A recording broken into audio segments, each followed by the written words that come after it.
Hello friends, നമുക്ക് നല്ല അടിപൊളി ഒരു സ്വീറ്റ് റെസിപ്പി ഉണ്ടാക്കില്ല. അതിനായിട്ട് ഒരു കപ്പ് നമുക്ക് desiccated coconut, 3/4 cup milk powder ഇട്ട് കൊടുക്കാം. പിന്നെ അര കപ്പ് പൗഡർ ഷുഗർ ഇട്ട് കൊടുത്തിട്ട് കുറച്ച് ഒരു 3 ടേബിൾ സ്പൂൺ മിൽക്കും കൂടി ഇട്ട് കൊടുത്ത് നല്ലതുപോലെ ഒന്ന് കുഴച്ചെടുക്കാം കേട്ടോ. അതിനുശേഷം നമുക്ക് ജാറിലേക്ക് സ്റ്റഫിങ്ങിന് വേണ്ടിയിട്ട് 1/4 കപ്പ് കാഷ്യൂനട്ട്, 1/4 കപ്പ് ആൽമണ്ട്സ്, അതുപോലെ തന്നെ 2 ടീസ്പൂൺ പിസ്റ്റാഷ്യൂസ്, പിന്നെ ഒരു 4 കാർഡമൺസും കൂടി ഇട്ട് കൊടുത്ത് നല്ലതൊന്ന് പൊടിച്ചെടുക്കാം.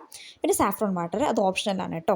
എന്നിട്ട് നമുക്ക് അത് ഒഴിച്ച് കൊടുത്തിട്ട് ഈ മാവും കൂടെ നമ്മൾ നേരത്തെ കുഴച്ചിട്ട് മാവും കൂടെ അതിലേക്ക് ഇട്ടിട്ട് നല്ലതുപോലെ ഒന്ന് കുഴച്ചെടുത്തതിന് ശേഷം നമുക്ക് ചെറിയ ചെറിയ ബോളുകളാക്കി ഒന്ന് ഉരുട്ടിയെടുക്കാം.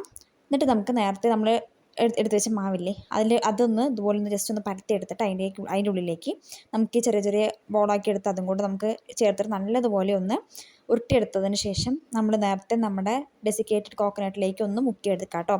എന്നിട്ട് നമ്മൾ പ്ലേറ്റിലേക്ക് മാറ്റി കൊടുക്കുന്നുണ്ട്. പിന്നെ അതിലേക്ക് നമുക്കൊരു വടി കൊടുത്തിട്ട് ഡെക്കറേഷനും കൂടി അതുപോലെ ചെയ്തെടുക്കാം കേട്ടോ. അപ്പോൾ ഇത്രയുള്ളൂ. ഇഷ്ടമായ ലൈക്ക് ചെയ്യുക, ഷെയർ ചെയ്യുക, സബ്സ്ക്രൈബ് ചെയ്യുക കേട്ടോ. എല്ലാവരും ട്രൈ ചെയ്ത് നോക്കണം. താങ്ക്